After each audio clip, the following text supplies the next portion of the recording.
Ahoj Navu.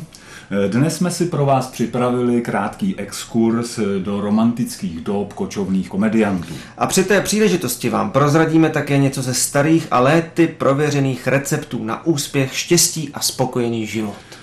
To, co tu před námi vidíte, je starý klasický šmínkastl, tedy bedínka na líčidla, nepostradatelná součást výbavy každého komedianta. No a my se teď společně do té bedínky podíváme. No, tak jak vidíte, obsah není nikterak překvapivý, různé barvičky, houbičky, tušky, pudry, tady jakýsi talisman, samozřejmě zrcátko, ale je tu jedna věc velmi, velmi zajímavá a tou je pověstná zaječí pacička. Ta sloužila jako předchůdce či náhražka dnes používaného štětce k finální úpravě make-upu, ale měla i jiné využití. Páni komedianti si ji totiž sebou nosili také na jeviště. Divadelní vědci se dlouho domnívali nebo připisovali to jejich příslovečné pověrčivosti.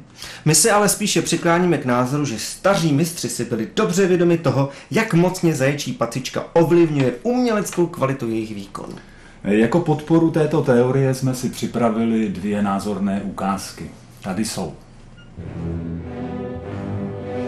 Na první ukázce sledujeme mistra bez pacičky. A vidíte sami, že celkové věznění je opravdu zlé. No, je to takové bez výrazu, řekl bych. No, nemá to ten, jak bych řekl, ten esprit.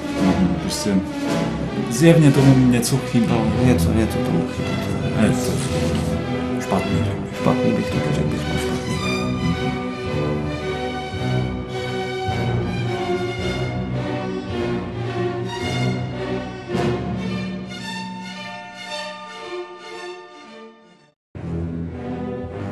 A tady je ukázka číslo 2.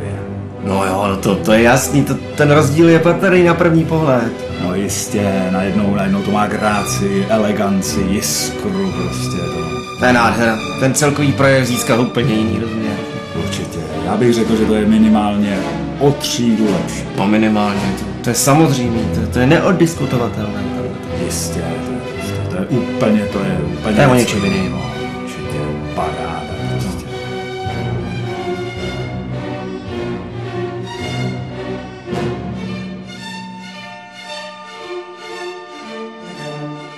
Na vlastní oči jste viděli, co taková zaječí pacička dokáže. A není tedy divu, že se jí kouzelná moc dostala i do písňové tvorby.